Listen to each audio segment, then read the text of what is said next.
A hot topic right now throughout the entire industry is personnel. The Great Resignation has brought on a lot of struggles with retaining current employees and also recruiting new.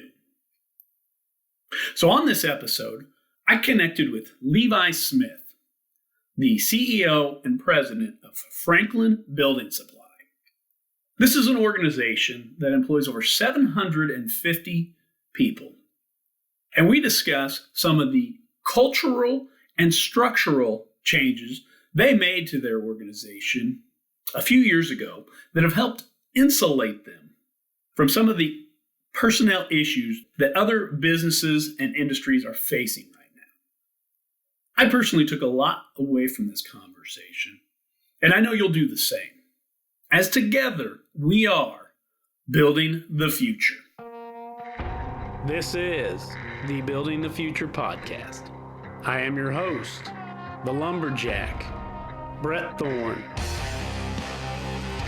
On this show, we explore topics including construction, building materials, real estate, remodeling, the housing market, industry news, new products and trends, technology, government, everything you need for building the future.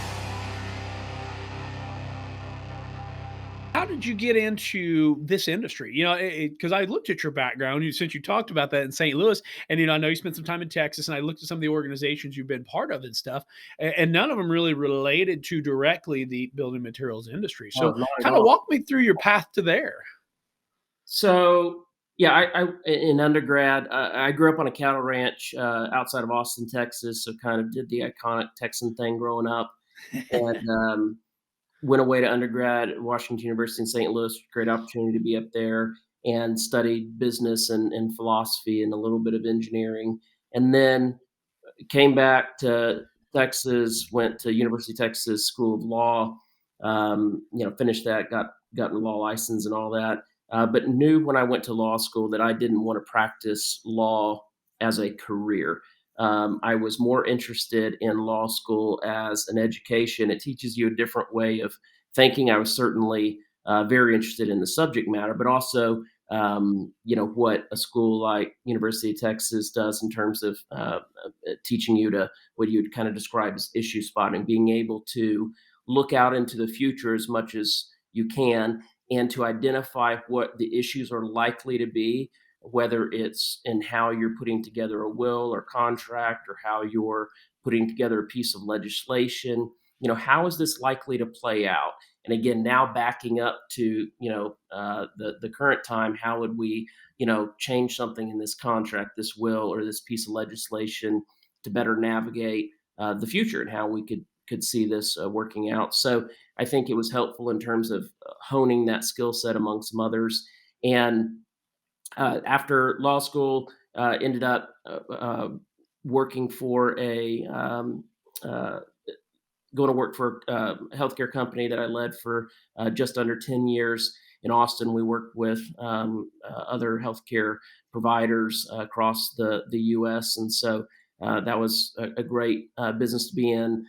Did some, legal work on the side for some nonprofits while I was doing that, really focused on law, on healthcare, started getting involved in the startup scene, technology startup scene in Austin some.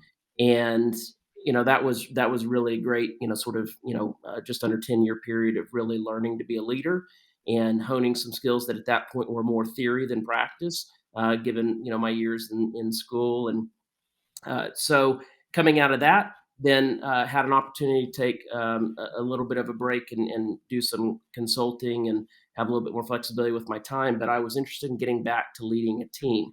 So consulting's fun in some respects because you can kind of drop in and do your thing and then you get right back out. But I actually like dealing with the consequences. I like dealing with the mess of people and the reality of is how are we gonna make this happen tomorrow?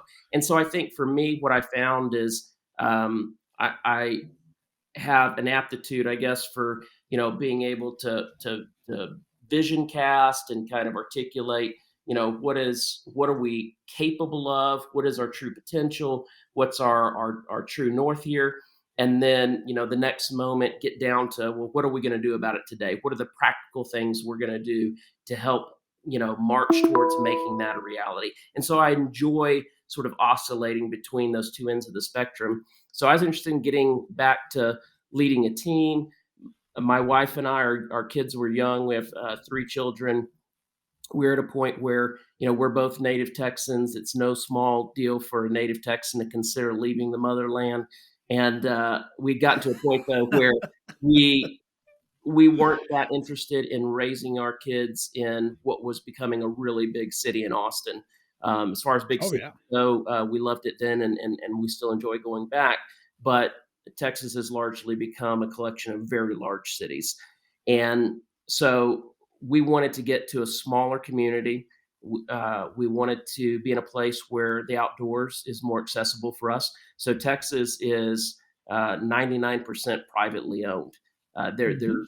there's some state parks and there's a couple of national parks there, but outside of parkland, it's privately owned. The idea of Which is mind-boggling considering right, how big Texas is. it is, and so that's something surprising to a lot of people that Mhm. aren't from Texas or maybe haven't visited there much. They just make an assumption that there's a lot of public land available in Texas, and there's Yeah, not. next to And none. there's none. Again, it's all limited to state parks, and there's a couple areas that are these really small national forests, but it's really state parks, and national parks. So anyway, so we were interested in easier access to the outdoors. And a smaller community to raise our kids in. We're also interested in some seasons besides hot and hotter, and we manage 4 full seasons. And so we really had our eye on Idaho, and then one thing led to another, where I got connect with Franklin Building Supply. And what I'd say, and this isn't to be dismissive of anybody that's spent an entire career in the industry, you get to a point where what it takes to lead and run a business well doesn't have as much to do with the particular product or service you sell. It has to do with how you think about creating culture, accountability, how you think about recruiting and retaining people, organizational structure. Those things are more dominant, and so I think you get to a point where that skill set is very transferable to any industry, because those problems are true in any business, or issues or needs are the same in any business, regardless of what product or service they sell, particularly if they get to a certain size. And so I think coming into Franklin, I've always dabbled on the side, had a hobby of doing woodworking and metalworking. From my days of growing up on a ranch, always enjoyed doing work with my hands. It's a good sort of transition for me when I come home from work, or on the weekends from, obviously doing a lot of stuff around my desk and in offices and meetings and stuff. So, so I had some exposure to it and some personal interest. But for me, it's also really an opportunity to get back to being around and having an opportunity to serve and lead a team full of people that do work with their hands for a living. And that's how I Mhm. grew up. I grew up on the cattle ranch, working alongside my dad with folks who, worked with their hands for a living. And I really have deep admiration and respect for that. And I enjoy trying to create an environment day in, day out that is second to none in this business for all of our, 750 plus employee owners. We're 100% employee owned. And, one of the things I keep telling our team is, I have I relentlessly pursue and have an obsession with creating a culture, again, that's second to none. And talk with our customers about how the customer experience. So one of my kind of key tenets is the customer experience will never exceed the employee experience. The customer experience will never exceed the employee experience. Customers like to hear that they're number one. And the trouble is, if they truly are number one, they will never experience the best that the organization has to offer. The best experience has to be felt by the employees, and the employees um, in return and naturally will Mhm. deliver that same experience to Exactly. customers. If And they love what they're doing, it's gonna show. it's a natural outflow. And And our industry is a people industry. I mean, we right, sell a commodity product. I mean, and it's a necessity. You got to have a roof over your head. So what we sell is not unique. Somebody else is selling the same thing we're selling. It's about the people, both the internal people that are doing, and then the people that are the customers. And if you take care of the people, everything else is going to take care of itself. right, absolutely. And so couldn't agree more. It's very much our philosophy. And so it's been fun to come in, and I would say when I came in, there were aspirations for that to be true of the company, but there was a little bit of a disconnect in terms of how to make that happen day in, day out. And so again, I think that's kind of a gap I filled, maybe being able to come in and say, okay, we can have these ambitions and this aspiration and vision, but here's what we're going to do tomorrow to take another step towards making that a reality. Because it's one thing to have an aspirational vision, but it's another thing to be able to execute it. So what were some of the biggest things you did, Levi, to accomplish that, to create that culture that everybody aspired for prior to you being there? Well, I'd say one of the first things I did that was, fairly disruptive after being here for just a few months and getting a lay of the land and going on, kind of a listening tour and just showing, respect to our people who've been, we have so many folks who've been here for 20, 30 plus years and, who've built, I told folks, we're just going to build on, what's been built before. This isn't about dismissing what's been created before, but we're standing on the shoulders. We're standing tall on the shoulders of people who have come before us, and we shouldn't ever lose sight of that. And so, reaching new heights is a lot about us being able to stand on the shoulders of those who came before. But within the first few months, one of the key things that we worked through was this very issue that I just hit on, which was we were an organization that said customers are number one. Customers are the most important thing, and employees were somewhere south of that. I mean, really weren't on the list, per Mhm. se. It was just really clear that what the thing that matters is customers, and everything else is subservient to that. And so one of the disruptive things that I did a few months in was gathered our core leadership team and said, we're flipping this. We've got this wrong. You've got the math equation wrong. So if employees aren't our focus, and employees aren't getting our best, and employees aren't first in our minds, the experience that you want to deliver to customers will never actually happen. It will never actually materialize because you have to understand the customer experience again will never exceed the employee experience. You have to understand the causation. The customer experience you want to deliver will be birthed out of, will flow out of the experience that you're delivering to employees every day. So, in a very disruptive way, we just changed the order and said, henceforth, employees are number one, customers are number two. And I enjoy having that conversation with customers because I want to deliver an exceptional experience to customers that they can't find anywhere else in our market. No question about that.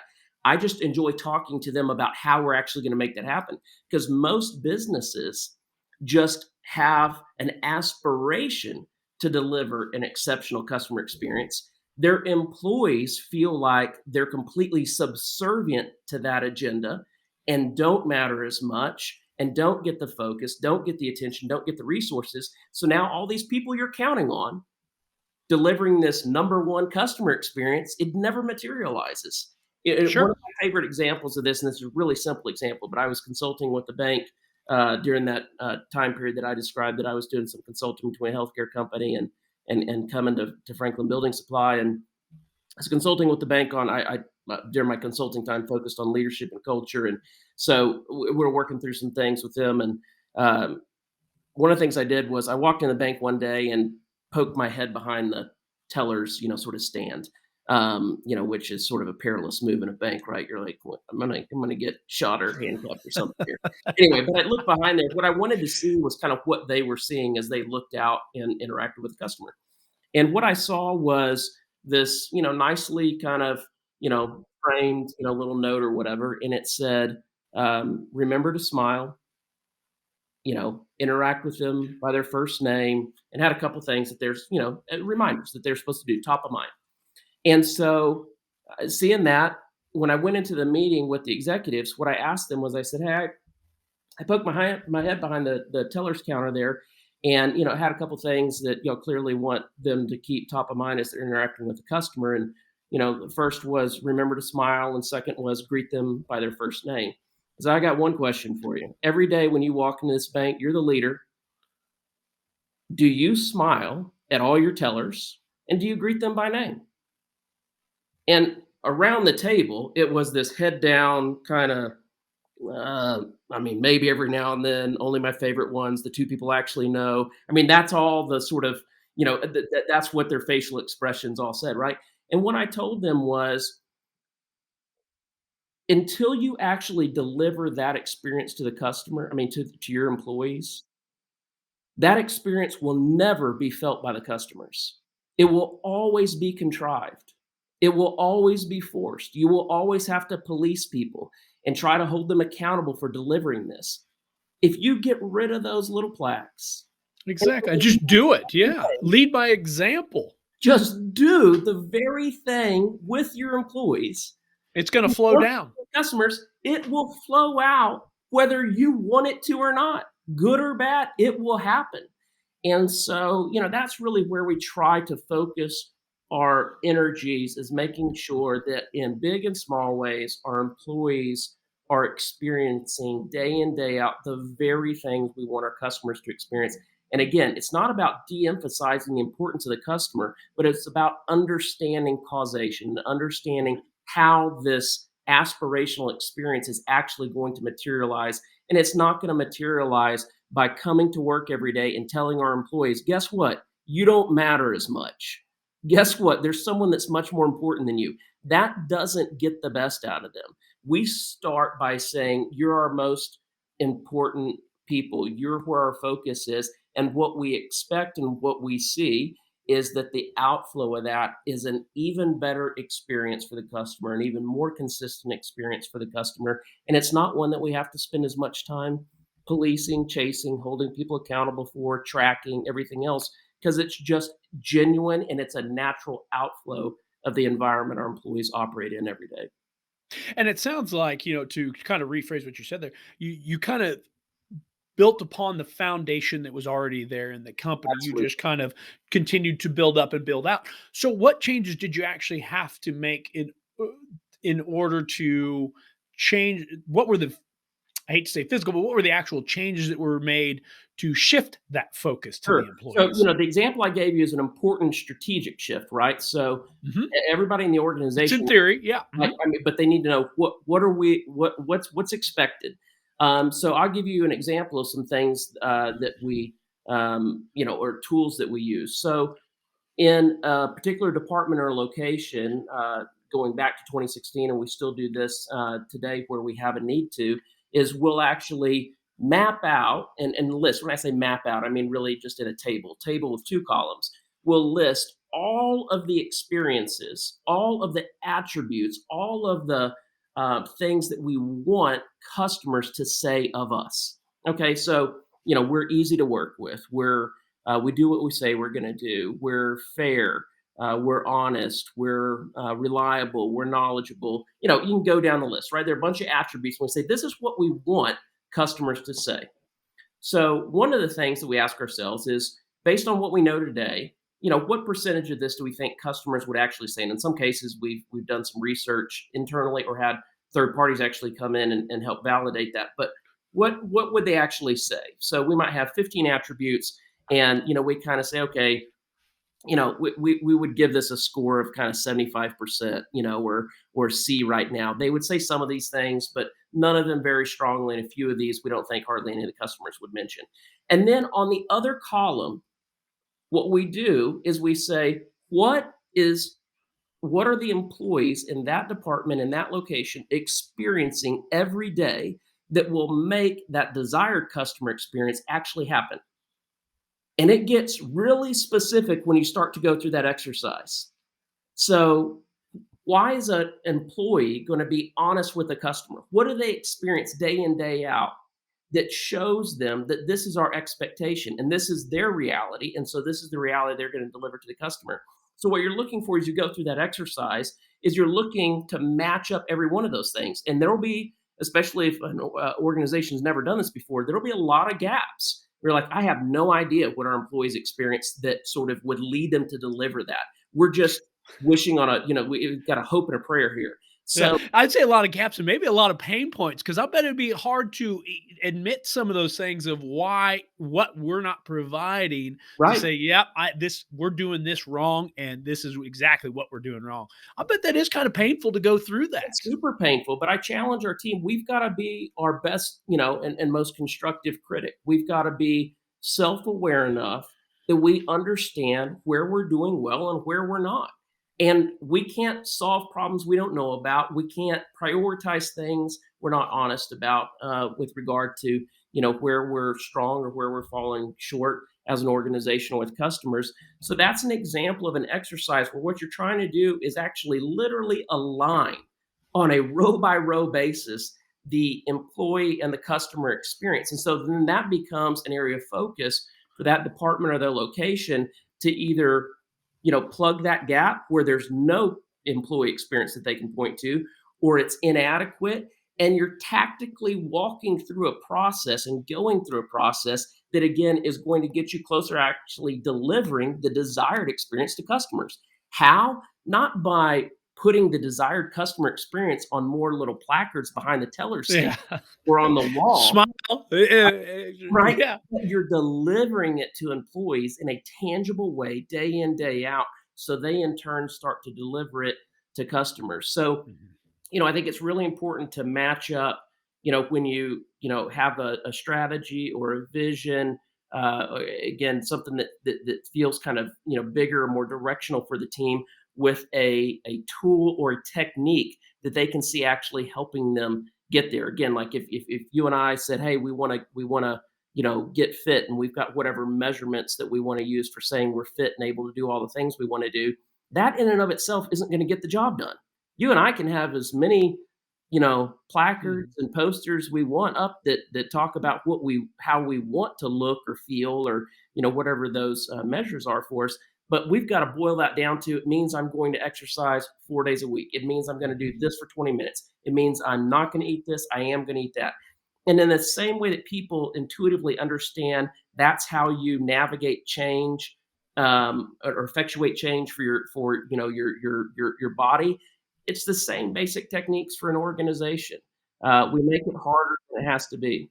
Yeah, you find your target, say, "This is what we wanna be," and then you start backpedaling from there. You backstep it. Say, "Okay, what do we have to do to get there? Right. Okay, what are the specific steps? Now, what do we need to do? What are the actions that need to be taken then, and when do they need to be taken?" And you say, "Okay," just like with your, "Okay, this is what I wanna be at to be fit. This is my desired fitness," whether it's a weight, whether it's a, strength capabilities. You say, "Okay, what's it gonna take to get there? Okay, Right. here's the steps. Okay, these are the actions. That means 3 days a week at this time, I got to go do this." And it's a simple process. You just start to map it all out and say, here's where I want to be. Here's what it's going to take to get there. And here's the actions that I am going to have to do. Yep. And Yeah. then the execution, which is a lot of times the hardest. A lot of times you'll see people that'll put it together, but then never do the execution, or they'll start it. And a lot of times, yeah, I understand, especially when you're trying to achieve things, that maybe your steps and your actions need to adjust and modify and shift. But to say, okay, you know what, to be flexible and say, okay, yeah, we started that way, we got veered off, and we didn't quite get where we want to be. We're off the mark just a little bit. But if we make these adjustments here to complete, or continually be evaluating your progress, and if you're getting there, what adjustments need to be made so that we can get to that goal. Right. No, maintaining flexibility and agility is, critical there. But I think, um, yeah, it's a lot easier to hold people accountable to really specific things that we've agreed we have to execute to end up where we want to be. Where, again, a lot of businesses try to hold people accountable to a destination with little to no accountability along the route. And that's really hard. So, what we do is we obsess over the inputs rather than the outputs. The inputs drive the outputs. The outputs are confirmation that the inputs were the right ones, right place, right time. We focus on the inputs. So those inputs of, okay, we need to actually deliver a different experience to employees here than we have before. for customers to, have this desired experience. What are we going to do to deliver that experience to employees? Is it one thing? Is it a series of things? Does it build over time? Is it a structural change? And it's much easier to hold the organization and people and leaders, managers accountable to those specific things to execute, rather than trying to hold them accountable for, we want customers to say that we're honest. That's tough to hold people accountable for. I mean, but if we obsess on the inputs that will drive us towards that, reputation, then, you can actually hold them accountable. You can measure that. You can pace that.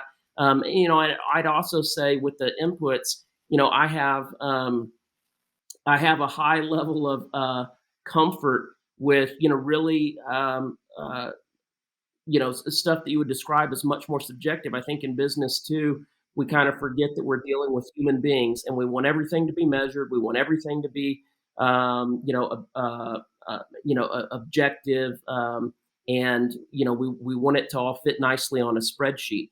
And I don't think that's how any of us actually experience working alongside with and interacting with people. It doesn't fit as neatly into that box for economists that are talking about how markets operate. It doesn't fit that neatly in a box for business that's trying to say, hey, we're going to measure everything. One of my least favorite Are you phrases. saying that people are unpredictable? They're a little unpredictable, and they have Mhm. complex Sure. motivations and issues, and there are things going on outside of work. And we're not all just rational beings that we can predict. Here's if we do X, people will do Y. So one of my least favorite sayings is, what gets measured gets done. I'll tell you, some of the most important things in life don't get measured, and they get done. So I don't know anybody that measures in an objective way on a spreadsheet their effectiveness as a spouse or a parent. It's one of the most important things you do in life. A relationship with your parents or grandparents or a close friend. The things that matter most to us as human beings, we don't measure that much. Somehow in business, we convince ourselves that we're dealing with a completely different paradigm, and if we can't measure it, it won't get done. So I have a high level of comfort with things that can't be measured. You know it when you see it. They're subjective, and that's okay because again, we're dealing with people. So, you and I could take that issue of honesty that I brought up with a customer. That's very hard to quantify. I mean, we could do it in a survey and some other things, and we could force someone to answer a binary question. Is Franklin Building Supply honest? Yes or no? And we can pat ourselves on the back that we got a 87 point whatever in some survey. We're kind of kidding ourselves. That's a subjective, like, do I trust them? Are they fair? Are they honest in this area and that area? So it's not that, I think for some folks that may hear me talking about this, they'd be surprised because, I've got as many analytics and data and charts and layers of stuff as anybody. But I really advocate a both and. In business, you have to remember that you're dealing with a lot of stuff that fits really well on spreadsheets. And then you're dealing with people, and you need to do both. And so Mhm. don't hem yourself in by giving in to this kind of what I view honestly as a silly business adage of, if it doesn't get measured, what gets measured gets done, or if it doesn't get measured, it doesn't get done. You're hemming yourself into this spreadsheet business model. People are complex, employees are complex, customers are complex. And if you want to be successful in leading employees, if you want to be successful in acquiring and retaining customers, you have to remember that you're dealing with a human being. You don't ignore the spreadsheet. Again, it's a both and, but don't hem yourself in. And I think, there's a lot of attention that needs to be paid to stuff that's more qualitative in nature in business than quantitative. But business, just the environment itself, tends to put an overemphasis on the quantitative and sort of, pretend that that's 95%, if not 100% of the ball game. And I think anybody's experience in interacting with humans knows that's not true. And, Yeah. so again, It's a both. false dichotomy. I mean, Oh, well, I think that goes back to just your vision in general that the people, and I'm talking about your employees specifically, are number one, not your bottom line, not your sales. It's the employees. That's what's number one. The results are the bottom line. The results are the sales because you treat your people so well, and because in return, like you said, that flows through to the customer experience, and that flows through to the business, that flows through to the financials, because you have picked your starting point and said, this is our focus, and everything else is going to be relative to how we start with our employees. Yeah, it's not counter to performing well as a business. I actually think it's the absolute best path to, reaching your performance potential.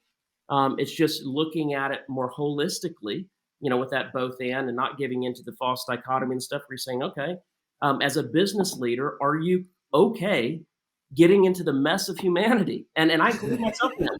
We all have issues. We all do weird things. We all, aren't as rational as we think we are. We all have, different motivations. That's okay. Why do we get together in an office and pretend that that's not true anymore?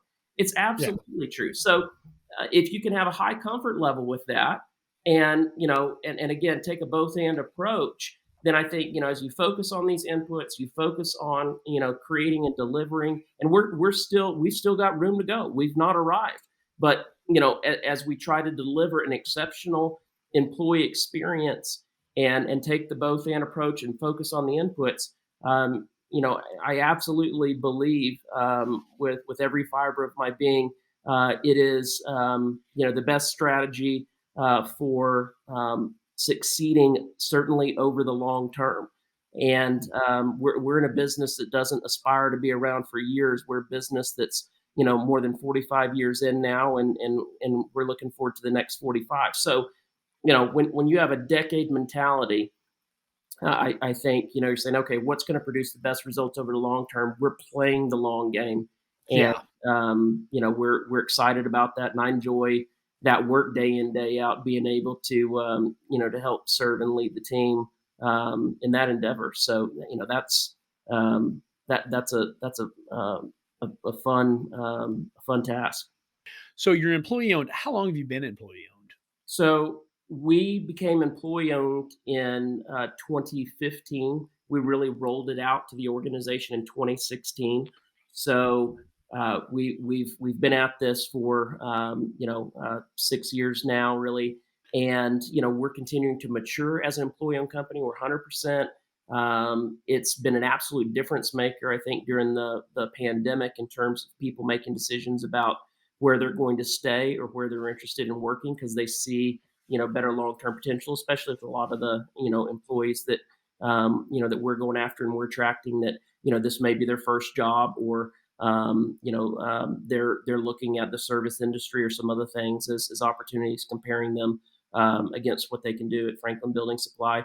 But we're seeing it more and more be a difference maker in how we attract and retain people, how they perform day in, day out. And ultimately, it's about building wealth for them long term. What I tell our employees is we're now at a spot where, being 100% employee owned, there are only 3 buckets each year we're trying to figure out how to fill up and in what proportion. And the employees are the sole beneficiaries of every one of the buckets.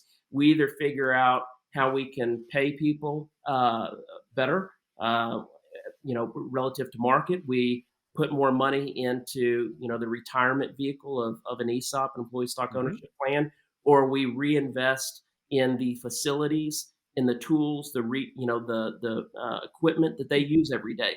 Those are the only places that it can go. There's no fourth bucket even available. So Yeah.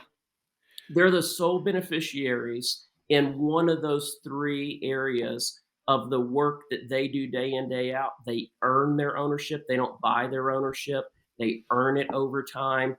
And I think it's something that is a huge advantage for any company that is employee owned.